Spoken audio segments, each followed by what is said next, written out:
Grand Dawn in Cleveland, Ohio, and the rest of the planet. Welcome to another edition of 360 Info Network right here on AM 1490 WERE. We have a great show lined up for you today.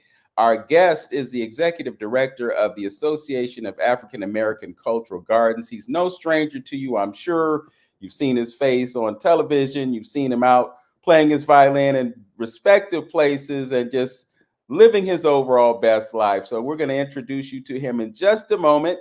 I just wanted to let you know that me and the fellas will be playing at Rudy's tomorrow evening. Speaking of music, Rudy's is at 2191 Lee Road in Cleveland Heights, next door to the Boss Dog Brewery. So you can come through, hear some live music at 6 o'clock. I'll be performing with my friend JT Lynch of Horns and Things, Rashawn Blake, the Chocolate Boy Wonder, I call him, drummer, and my friend Nicholas Moore. And then we'll have some special guests that will drop in and participate in the festivities. So you're absolutely welcome to come through. Also want to let you know that next Saturday, I have Yvette Matone Quarles is going to be doing an art event. She's going to be presenting her art, her fantastic artwork. So you'll be able to come through and get a glimpse of some of her great work. And we look forward to seeing you at 12726 Larchmere Boulevard. We'll give you more information. You can check out my Facebook page and the Larchmere Arts Facebook page, and we'll give you more information about that event. So just keep in mind, keep it on your radar, come on through, and we'll have a great time. With that, I want to bring to the airwaves my friend Obie Shelton. You know, Obie, we both have experience in broadcasting, and we've gone through those changes where you have a job one day and the next day you don't, and then you end up doing some other things. So you've had quite an interesting path, and that path has led you to the executive directorship of the Association of African American Cultural Gardens. So I just want to congratulate you on that position and talk to you a little bit about what you have been doing and what led up to this. But let's just cut straight to the heart, because I know that you are very sincere in your effort to get that thing done. It's a great looking installation over there, but it has so much room to grow, and the vision for it is it's extraordinary. I'll just put it in those terms. So first of all, welcome to the show. And secondly, tell us about this great installation over there on Martin Luther King Boulevard in Cleveland, Ohio. Well, great to join you, Vince. Our paths have crossed in a number of ways. I used to report news at WERE, and after I left there, you began reporting news at WERE, and then I found out we kept seeing each other down through the years. I mean, we're talking decades here now. And then I would see you at an event, and I didn't realize that you played music too, because you were always talking to me about my music. I've played it all my life. And then I saw you at an event, and I said, man, he can play. So we have all kinds of connections here. But Yeah. yes, the African American Cultural Garden. Yeah, I've spent most of my life. My first apartment that I was able to afford when I got when I came into broadcasting, got out of school. This, we're talking late 70s, right? Was on just off of Chester and 97th Street, and I used to ride my bike down on Martin Luther King Drive. And this was before they cleaned it up. I mean, it was pretty overgrown. It was kind of dangerous, but I was always fascinated by the other cultures like Syria. Um, uh, they didn't have Ethiopia back then, but there was Italy, and there was the Irish, cultural garden. And I would stop and I would read about their cultures, and I go, wow, that's fascinating. And I wondered, okay, so what's up with ours? And as the years passed, under the George Voinovich administration, they cleaned up that whole Martin Luther King Drive, reduced it from 4 lanes to 2 lanes, and so the traffic wasn't as fast. They didn't have as many wrecks there. And they cleaned up some of the old overgrown trees. And then it became kind of a nice place to hang out. And you saw some students from Case Western jogging as you do now. And so I used to go there, and now you had more gardens. And I saw like the Indian garden. They put up a statue of Mahatma Gandhi. And so I'm seeing all these gardens going up. And I'd heard that there was an African American cultural garden, but there was just a flag, and I think there was maybe a sign at the bottom of the hill. And then in 2016, the garden was able to get enough money to build at the top of the hill. And what I found at as I'm talking to people in the community, especially in the Black community, they have kind of a sense that there's something somewhere, but they don't really know where it is, what it is. One guy told me, well, y'all built the one, so you're gonna build another one. And so it's been a matter of trying to understand where we are, where it is, what it needs to be. So through since we have a little time, I can tell you that the Ewings, Carl Ewing, who is the board president, was named the board president by Mayor Jackson, Mayor Jackson, and his wife asked me over the years if I would MC their gala events that they would have, raising money for the operation or whatever. And so that's when I really kind of got familiar with it. Well, we're talking maybe 2012, maybe 2014, sometime around then.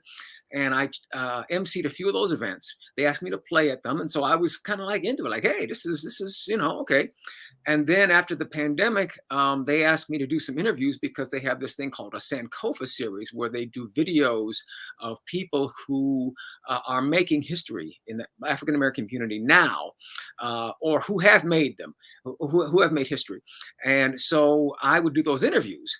And at the same time, I had, after my 30 years in broadcasting, I had decided to go back to John Carroll University. And I took one class, which became two classes. And before I knew it, I had a master's in nonprofit administration. So in after one of my interviews for this Sankofa, I was talking to Levita Ewing, and she said, I said, well, I just finished, I have a master's in broadcast in nonprofit administration. And she said, oh, well, would you consider being our executive director? Because they had gotten some funding that was contingent on them scaling up. They said, we're going to give you some capacity building money, but you need an executive director. And she said, I think you would be perfect for it. Well, the more I thought about it and prayed about it, I said, wow, this is great. This is just for me, because again, that yearning, like, when are we going to get this done? So that happened in October, when the board took me on. And so I felt like I brought a skill set in terms of being able to communicate in various ways. I can create commercials for radio, TV. I can, put videos together, that kind of thing.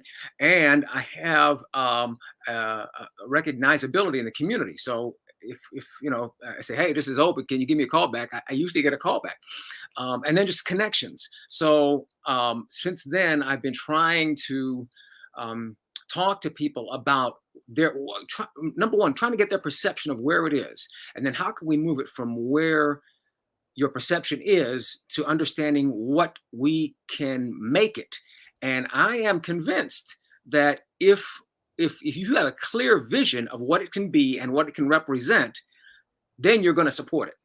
And my contention has been, we can talk. People say, why don't you get, some of that ARPA money? Well, we are getting some ARPA money from the county. Why don't you get somebody rich? I said, well, this is our story for African American. This is our. It has the design abstracts all of our histories.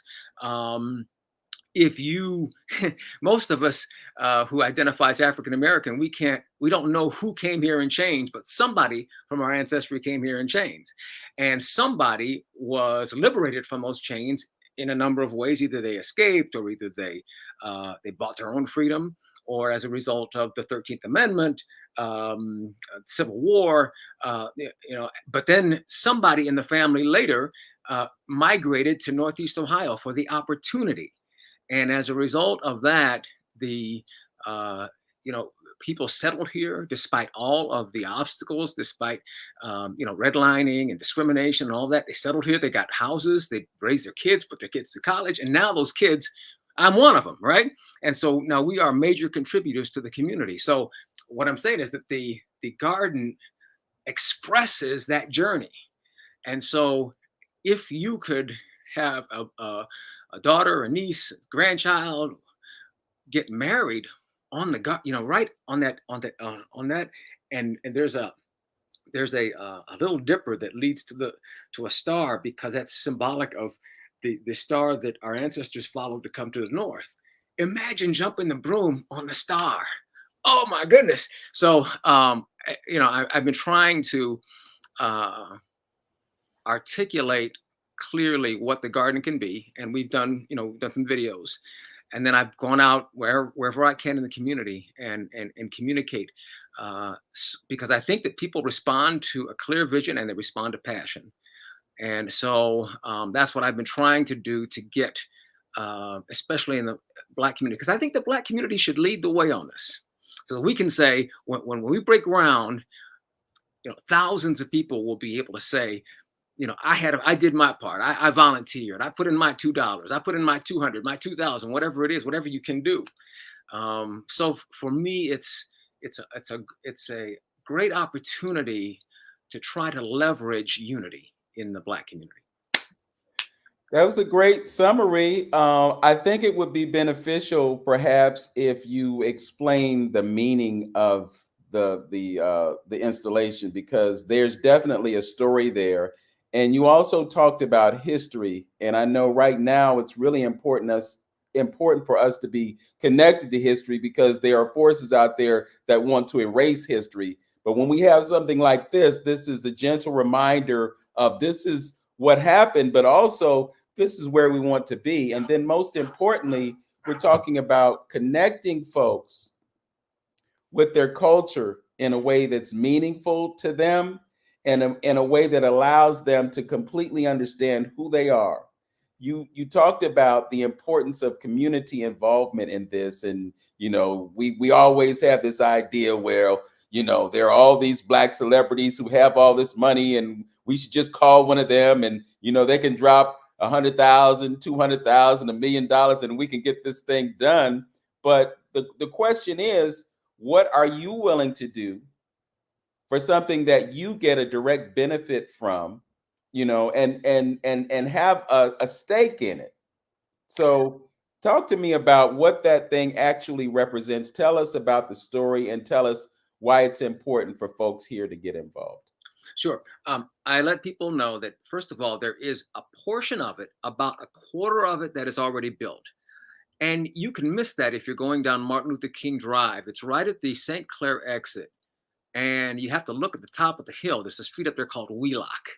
If you're heading towards the lake, you'd be looking to the left. If you're heading away from the lake down south, you can really miss it. But if you look up there at the top, there is a kind of a monument, like an archway, only it's square and it's stone. And up there is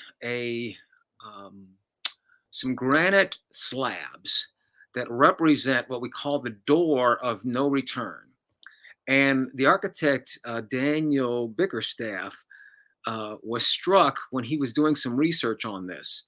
The slave quarters, he saw pictures of them when they would walk through corridors going to these slave ships.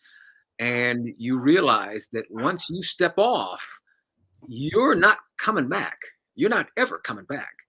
And so the quarters were very tight. And so he has this place that you can actually walk through. I mean, today you could go up there on Wheelock, make your way up there, and it's free for you to enter. And you can walk through this corridor and of no return, and imagine what it was like to be an enslaved person in chains, leaving your home forever, everything that you know, your profession, your family, all of your friends, your village, everything that means you're leaving that. Okay.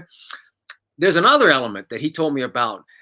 If you look at the bottom of on the floor of this area between these two slabs, there's this blue line of tiles that he made, and they're beautiful, but they represent something horrible. He said that when he was studying, the history of slavery, that he saw in these corridors, these dungeons, this crevice in the middle of the dungeon. And he goes, "What is that?" It was a brown crevice. And this is like, even if you go to some of these places in Africa now, where you can see where the slave trade happened, there are these crevices, brown crevices, and it was the latrine. It was the human waste that was collecting in the middle of that. And so here, hundreds of years later, you can still see the stain. And so he wanted to acknowledge that and honor that, but in a beautiful way. And so he took these blue tiles and put them right in the center of that corridor. So you're going through the door of no return, and with that understanding, you walk through that. Now that's just at the top, and that's already built. So once you get to that point, in Wheelock, it kind of ends. You just have grass going down the hill. But what the plan is for a black granite fountain, kind of a water cascading. And if you were to look at it, it reminds you of the pyramids in Egypt, black pyramids. Imagine a black pyramid with water cascading down it. And so that cascades down, and it goes actually under a platform that is 50 feet by 50 feet. Now, that's 2,500 square feet.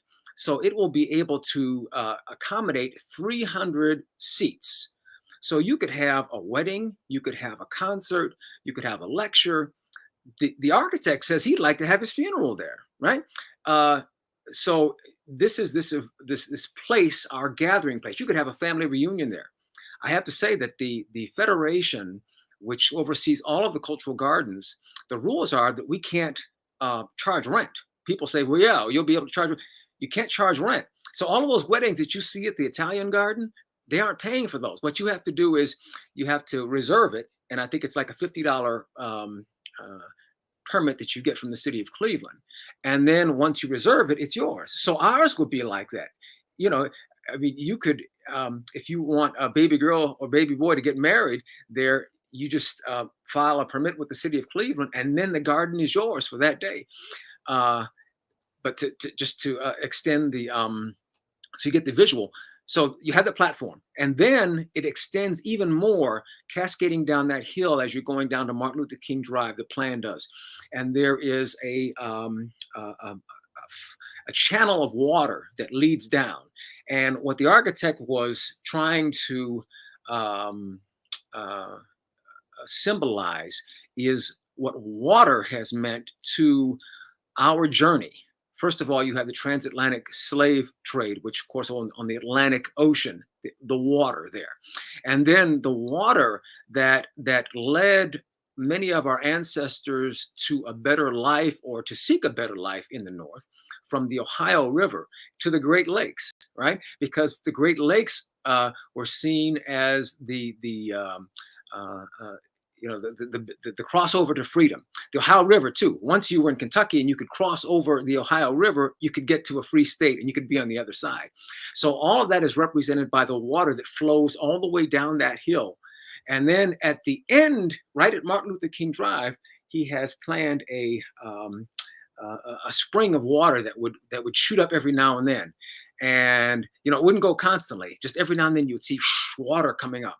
And that represents the hope that has driven our ancestors and driven African Americans for years, that no matter what happens, we are going to survive it. And so this whole structure, and I encourage people to look on AACG.org, because if you go to that website, that's the first thing that you're going to see is this the plan, and you're going to see some very familiar faces and people talking about what it's going to be and what it's going to mean. It takes you 2 minutes to watch it, and then you can see this. And so that's what the what the garden, the monument will mean. But that whole space, we actually have more acreage than almost anybody in the along Martin Luther King Drive, just because of the history. So there is the monument where you could have an event, but then there's all of that grass, and shady area on the sides where you could have a family reunion and people could just be hanging out. And I don't know if I mentioned this because I was telling Vince, I was telling you this before I think we started, before we actually hit the air, is that on that 2,500-foot platform, inscribed in that is an image of the Little Dipper and the North Star. So that harkens to the how, I don't know if you heard the song "Follow the Drinking Gourd," right? Because when enslaved people were journeying to the north for freedom, they followed the North Star, and so this would be on that platform where you could have your wedding, where you could have your family reunion, or whatever. So all of these things are so symbolic and so meaningful to our history, and that's why once we get it done, I mean, people from California and New York and Florida and Georgia are going to talk about coming to Cleveland. Look at what those folks did. They honored our history by completing this monument. That's absolutely amazing, Obi. And to think that there could be such a residual benefit to the community, because people spend thousands of dollars sometimes to acquire a venue to have that wedding.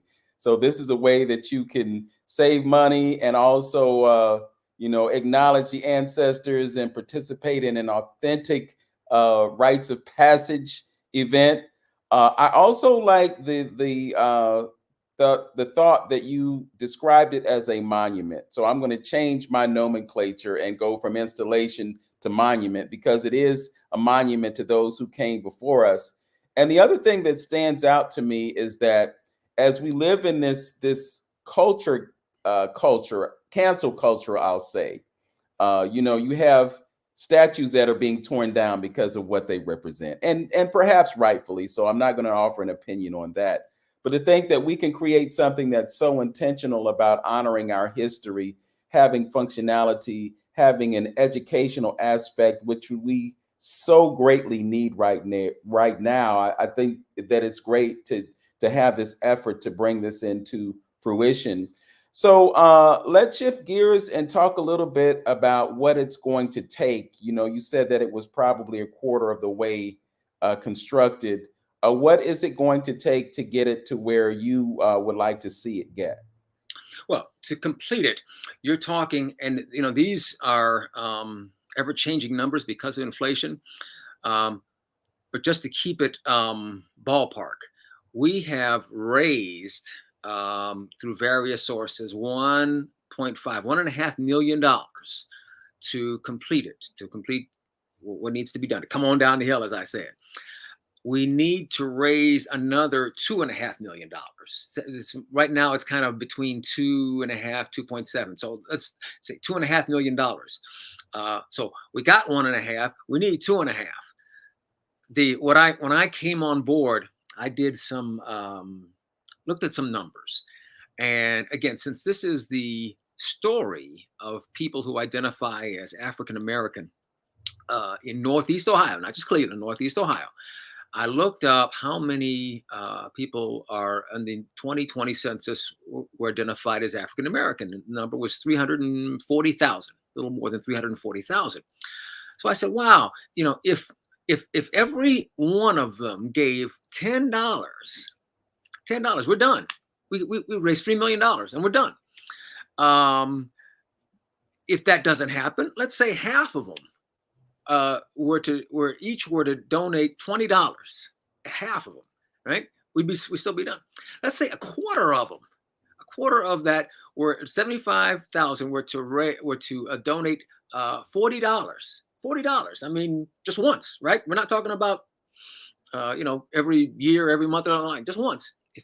We would be done, and we could break ground. And there are a number of other numbers that I've come through that, to me, showed me that the money is in the Black community. And so it's just a matter of inspiring people, because a lot of us have done well. A lot of us have done really well. $40 is, is like nothing for some people. $4,000, some people can write that off, and it's not a big deal in our community. So that's what energizes me to talk about it as much as I can, because if people can see what it's going to be and see what it's going to mean to them potentially, um, we can do it. And that's why I kind of embraced, um, that whole slogan of mine was "Let's finish it." Right? It's got the power of threes. Let's first of all, who's let's? Who are the we? It's us in the Black community. We take a lead. Now we have friends, and the friends are more than willing to help us. I remember when I told somebody that I got this appointment, there were some of my friends in from John Carroll who aren't part of our community, and they they sent in a donation right away. Let's finish, right? Meaning that we've started it, uh, but we got to finish it, right? There's an end game to it, and then it. What is it? Well, that's a good question. Now, when you look at what the it is, and we're planning to do T-shirts, let's finish it, and you see the garden.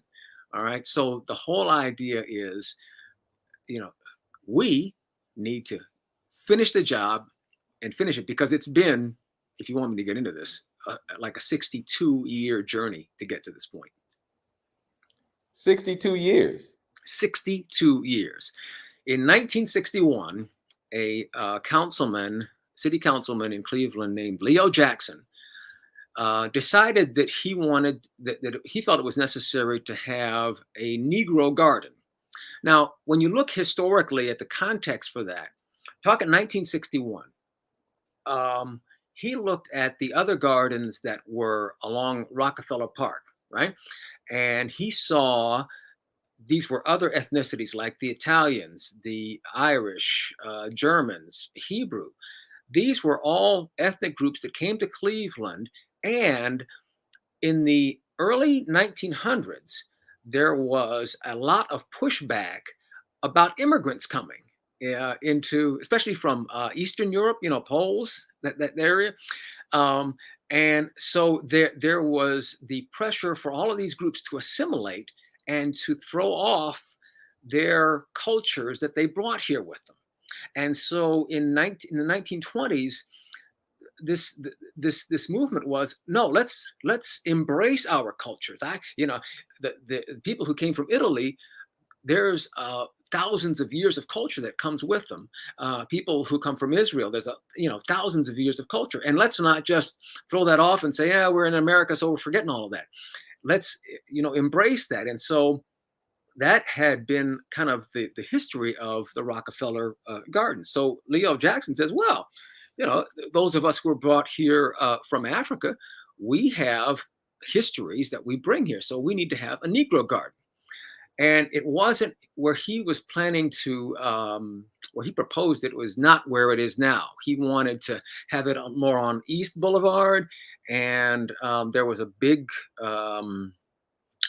debate about that, and actually a legal fight that went all the way to the Supreme Court of the U.S. Supreme Court. But then in the meantime, things changed back here. Administrations changed, and then there were also factions within the Black community. Like there were those who adhered to the teachings of Booker T. Washington, and so they put a bust of Booker T. Washington up at this one location, and it got defaced because you remember in the 60s there was in certain quarters a rejection of kind of the pull yourselves up by the bootstraps, and we need to learn a craft, a skill, become a skilled person first, and then you can go on and get your degree. And then you had others who said, no, that's not the way we need to approach it. So you had these factions that were debating what we should do. And then I get the next major thing was when Michael White was elected mayor. He felt that it should be established. Well, let me see. Before he was elected, there was a group that reformed, and they were able to to agree that the land that is now the garden land. That's where it was going to be, 1977. And so then Michael White comes along. He's the mayor. He sets aside some money. And then Frank Jackson comes along and he sets aside some money. He puts another group of people together. So it's been this constant struggle. You know, there was a guy named Booker Tall, who was a Cuyahoga County, Tri-C, Cuyahoga Community College professor, and kind of one of the leaders in Black history. I remember him when I was a young reporter, meeting him once or twice.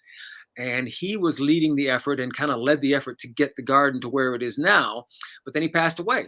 So there was another woman who was leading, actually started the Association of African American Cultural Gardens. She actually got that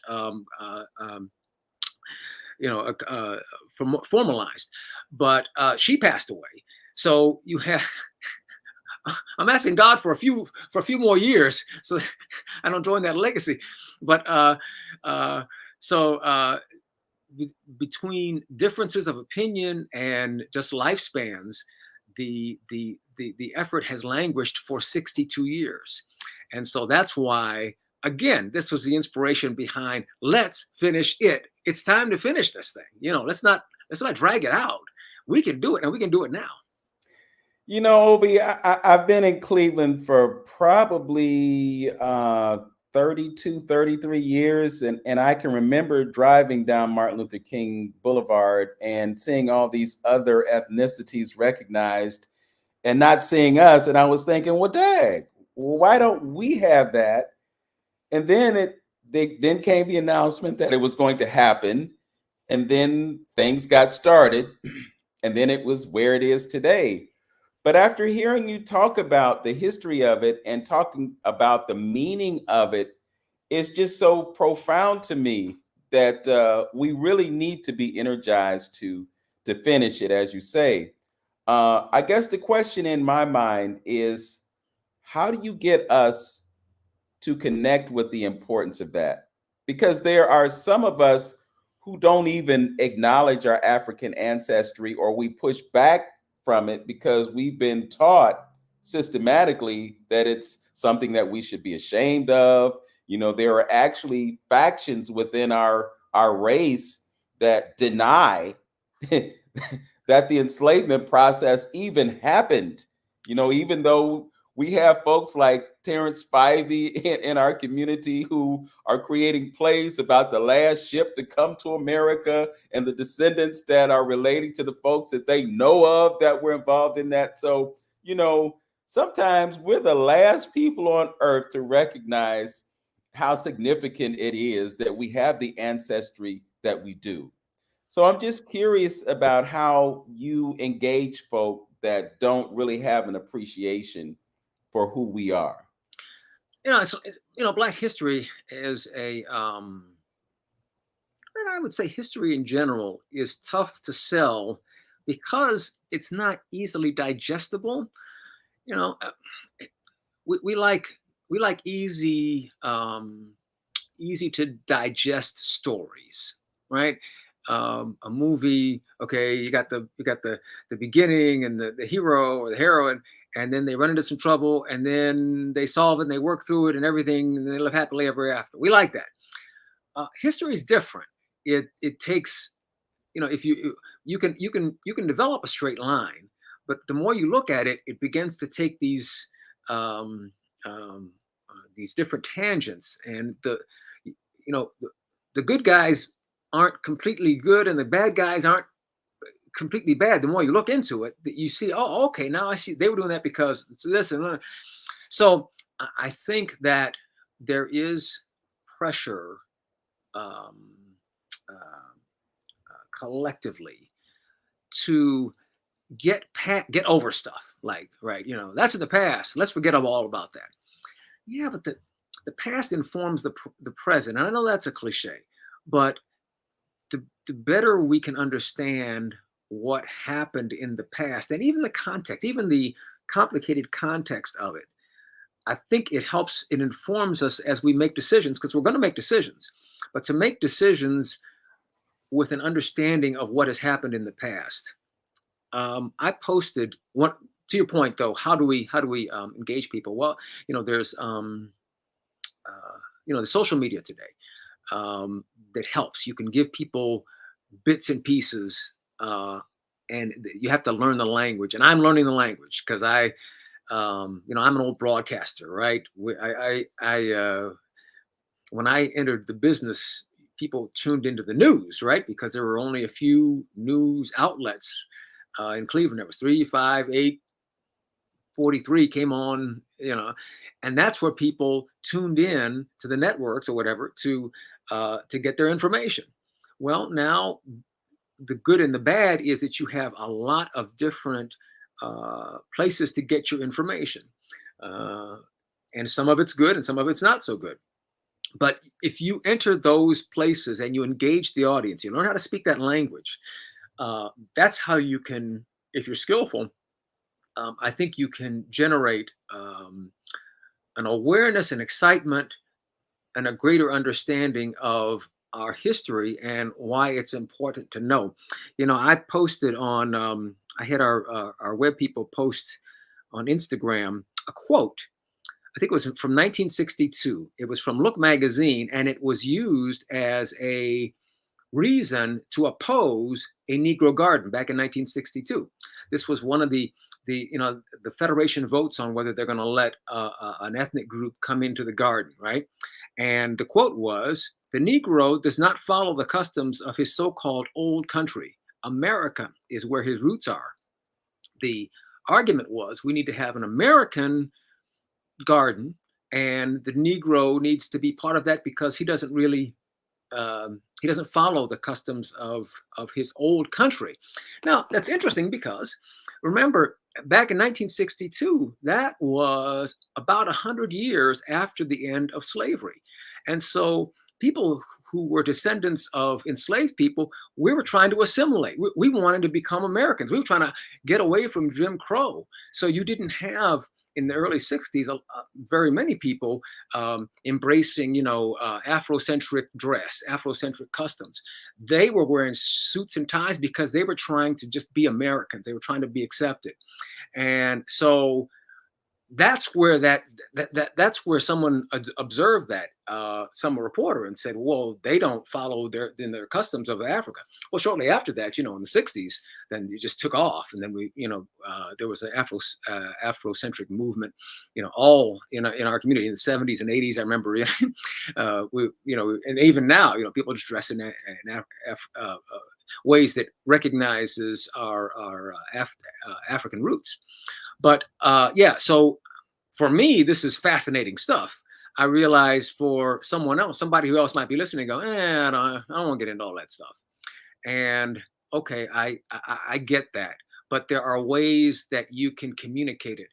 I'll tell you, I just sent a proposal to some in the hip hop community, and I said, I think that if we engaged, especially young rappers especially in schools, and have a contest, have a Black business to sponsor it, where we give them some stories, because there are some fascinating stories just in Northeast Ohio about some African, people who are descended from Africa. I mean, you've heard the names Garrett Morgan, but when you really look in the story of how some of the history that's recorded of what he had to go through for them to use his mask. Just to put in context, right, there's this big explosion out in Lake Erie, and there were these people who were going to die. And the question was, how can we get rescuers to them? And at the time, there were a lot of people who had different gas masks. And so the history that I read, that these guys were offering, here, how about this? How about this? Well, Garrett Morgan brought his. And they said, it looks pretty good, but you know what? You're going to have to go in and let's see if it works on you. So he went in. He's the first one who goes in, wears his own gas mask, goes in, brings a guy out. And now okay, well, now let's, okay, that's how we're going to save him. And the paper refused to mention him when they talked about the saving of the people. Now, to me, that's an amazing history, right? So if I can tell that story, or if I can encourage a young person in high school who maybe isn't engaged in history to read that story, and I'm telling you, okay, now we have a prize for you if you can create a rap that incorporates that, talks about the need for the need to know it, and celebrates us. We'd even give you a bonus if you talk about the cultural garden and how we need it, right? And then you have first, second, and third prize. I think it would work. I'm an old guy though. I've presented it to people in the hip hop community, and we'll see if it takes off. Well, it's interesting when you talk about that, because when you look at the history of hip hop, it was the vehicle that would bring history and truth to people. And then all of a sudden, it became cool to not be intelligent. And then some hip hop music took off in that direction. And the reality is that the industry right now serves in many ways to keep us away from that type of energy. But on the other hand, you have so many young people who are talented, who are expressive, and they need an outlet for creative energy. So I do think that it's a great idea. It's just a matter of how we can bring that into fruition. So I appreciate the concept. And the other thing that I appreciate is the whole idea of having creative energy. Serving on a couple of boards, I've come into this paradigm where you have an idea about something, and then the next thing you know, they're talking about capacity. Well, we don't have the capacity to do that. We don't have the staff, but you have these great ideas that could result in outcomes that are beneficial to the organization. So I commend you for having those ideas, and hopeful that they'll be able to be implemented so that we can see the results that we could see. I also have to ask you, because it seems like you are very versed in history. When was it that the light bulb went in your head that said, I need to know more about my people. I need to know more about my history, because obviously you have connected to that in a way that results in other folks being able to share that type of energy. It's been there's I think it's a verse of scripture that says the light shines to the brighter to the full day. It's been a lifelong thing. When I was, I tell people this story. When I was in high school and college, I didn't pay attention to the news because I thought it was boring. So I get how people say, that stuff's boring. It wasn't until I kind of had to make a living for myself, and the first opening was reporting news for WJMO. And again, people, unless you're of a certain generation, you don't know what that means. JMO was the go-to station for Black folks, AM 1490, in the 60s. I grew up listening to it. People were even listening to JMO or ABQ in the Black community. So I was blessed when I got out of school to be able to work for that station, and I started in news, and that's how my whole news career started. And as I started talking to people, and as I started listening to the explanations for why they were doing what they were doing, everyone from Carl Stokes to, at the time, Michael White was a councilman, and he would say that he had this proposal, and I'm going, okay, well, tell me more about that. And he says, well, historically, blah, blah, blah. And he started telling me, oh, okay, I didn't realize that. And so then I began to develop a thirst for it. And then as I, the more I reported and the more I watched things, I realized the complexity. And then in 2000, when the internet really took hold and the personal computer revolution started, oh man, you can go down rabbit holes. I mean, you can go on Wikipedia, or you can find a video or whatever, and it leads you to one thing, which leads you to another thing, which leads you to another thing. I go, wow, this is fascinating. That's how I found out, about the Garrett Morgan thing. I think I had to write, I had to do some kind of an address, talk about Garrett Morgan. And so I started, I just typed, I Googled Garrett Morgan. I started looking at the stories about him. I go, wow, this is amazing. There's a woman, I can't remember her name, but I heard that she was in Bedford. She was an enslaved person, came up here and lived right around the time, right before the Civil War. And some slave catchers came up from the north to get her. And the people in Bedford who had come to know her put on their guns and came out, when the train was coming with the slave catchers, and said, we're going to show them a thing or two. Well, when the slave catchers got off of the train, they had a lot more people and a lot more guns. And so she ended up having to go back, and I think she spent some time in prison. But then the Civil War started 3 months after that, and she ended up being liberated, and her enslaver ended up being in the same prison after the Civil War that she was put in for running away. Oh, that's amazing history. So anyway, in answer to your question, so as I hear stories like this, I go, wow, how can I find out more about that? So I am more energized about Black history now than I ever have been in my life, just because I'm realizing I've only scratched the surface. So it wasn't like all of a sudden I said, and I wasn't one of those kids who said, oh, we got to know about Black history. All I knew about when I was a kid was Martin Luther King.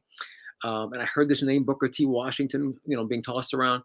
But so I recognize that it's a continuum, that all of us are on. And so that's why I think that the garden can be leveraged no matter where you are on the political spectrum. If if you consider yourself a progressive or a conservative or somewhere in the middle, somewhere on that spectrum, the garden still tells your story. It's still relevant to you. So it's about through various expressions. I've been speaking at churches. I'm talking with you here. Every chance that I get, I'll talk about it, and then we're gearing up on social media, trying to do what we can to impact a number of ways. So I think that once you kind of start a wave, I've seen movements, even TikTok, rap. I mean, when you look at rap, it wasn't started because some nonprofit or some corporation said, what's going to work with these kids? It was because of people doing stuff, and then it kind of caught on. After a while, the corporation said, oh, something's going on here. So keeping that history in mind, I say, if I can inspire my neighbor, the one across the street, and our street gets energized, then another street gets energized, and then you have this this multi-layer of synergy going on. And this is what excites me, is that if you have that going on, when the garden is complete, it's more than just a structure being built. You have connected community, and you have done things that are far more important than the stone that's going to be laid. Again, you talked about the vision for it, and you described the monument as it will be when it is fully constructed. And I just had a thought, back last month when you had the Juneteenth commemoration, I think after the fact, or perhaps at some point, you and I communicated about it, and you said that there were more people at that particular event than you've ever had before. Mm-hmm. So in my mind, I'm just imagining, well, when this is complete, then what? I mean, you talk about putting 300 or 400 people there around this stage, for lack of a better way of describing it. This could really be, I'm going to change my language. I'm going to say this will be a really great place for the city. When I look at funding around Cleveland, because as you know, I'm involved in arts funding, and I think this is actually kind of related to that, because this monument is a work of art. But I'm just wondering what kind of feedback, cooperation, input, ideas are you getting from some of the major foundations? We have the Cleveland Foundation, the Gunn Foundation, the Joyce Foundation. We have a lot of different foundations. Have you gotten any energy or any kind of vibe from them in terms of what they might possibly do? Well, yes, I'm getting confused. Either the Cleveland or the Gunn Foundation that provided the grant that allowed the capacity building, but they said you have to get a executive director. So it was their direction that led to my coming on board, and they've also given us some, capacity building funds. And so at the end of the cycle, we're going to have to show that we use them wisely. And I certainly understand. I mean, the foundations are saying we're not going to build your garden. What we're going to do is help you do what you need to do so you can build it.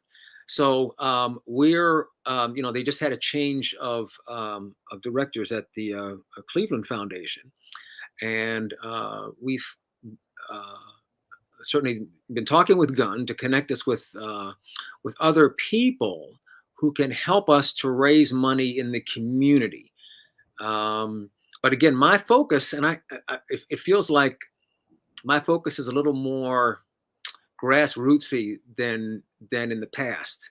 I'm looking, there are groups where, I talk to the Divine Nine, the sororities and fraternities, and I'm going to be talking with their individual groups in the fall.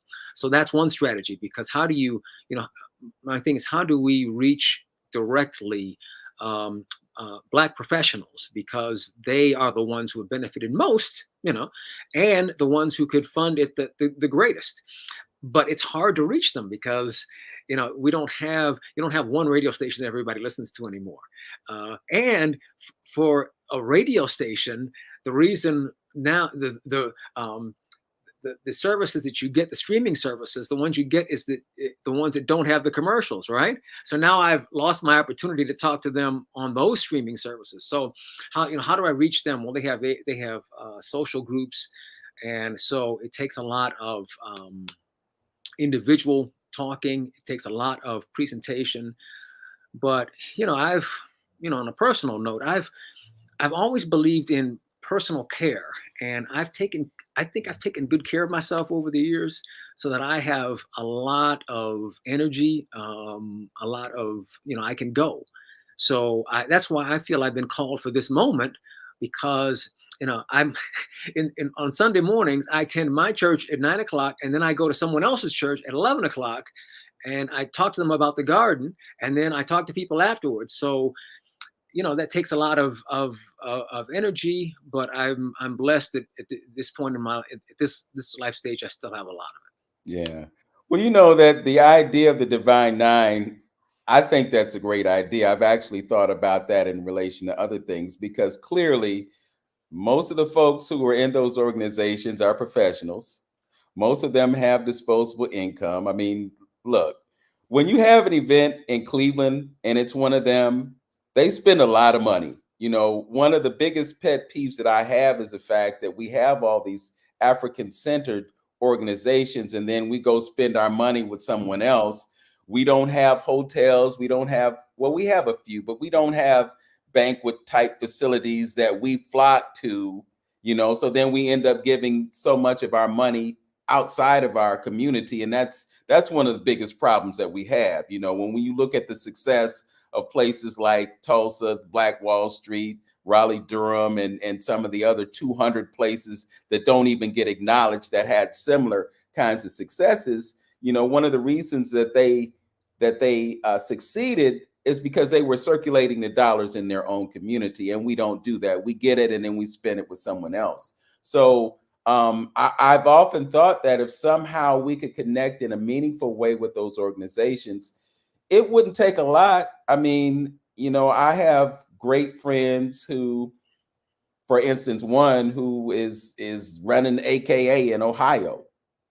I mean, and I think about them and all their members, and to your concept, if everybody just kicked in a little, you got an organization with 1,000 members, and they could afford $100.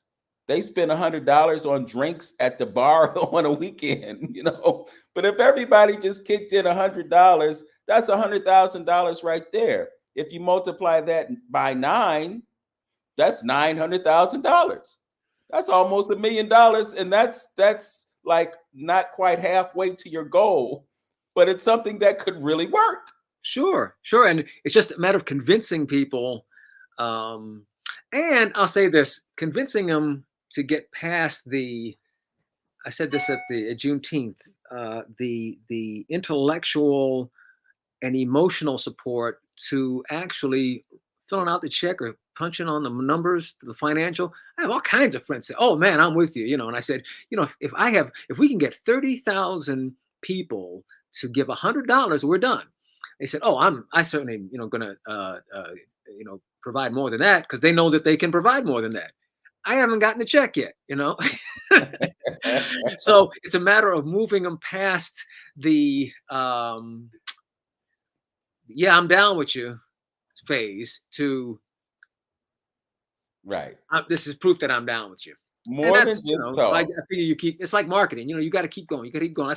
That's why you keep seeing progressive commercials, because they know that you look at it and go, "Oh, that's kind of cool." But to Yeah. get you to actually, make the move is another thing. Okay. So we have just a couple minutes. I want you to have an opportunity to give that 30-second or 1 minute elevator speech. Let folks know what they can do to help us finish it, because we need to. Let's finish it. Yeah, yeah. Uh, the African American Cultural Garden tells the story of everybody who identifies as African American, especially in Northeast Ohio. Your family, somebody in your family came here in chains, whether you can identify them or not. And someone was liberated from those chains. And then someone else was attracted to Northeast Ohio for opportunity. And despite all of the obstacles that they faced in housing and in jobs and in education, they still bought property, got a job, were able to raise a family, put their kids through school. You might be one of those kids or one of those grandkids. And so this monument, this garden expresses all of that, and you can tell your story. And it's not just something to look at; it's a place where you can go and interact with, and you can put your feet on it, and you can tell your kids about the door of no return up at the top, and tell them about how somebody in our family came through this door, and how Grandpa came from the South to Cleveland. To the Cleveland area to get a better job. And now, because he did that, I'm able to buy the house, and you're able to go to Harvard, or you're able to go to whatever school you have. And so that's how we have survived here. And so now we can build this. And, we've gone to other gardens for years for our weddings. They can come to our garden now and get their pictures taken. Okay. So we got about 30 seconds left. I'm just going to encourage folks to go to AAACG.org. You can get more information. You can send Obie a message and say, "Hey, I'm going to put that check for $1,000 in the mail to you," and we can move the needle forward on this. I'd like to thank everyone for joining us today. Shout outs to our broadcast partner, Lynn Hampton, who is on assignment today. Thanks to our engineer, Tone, for making this possible. And thank you for listening. As always, know yourself, love yourself, be yourself, and make today your absolute best day. Peace, Cleveland.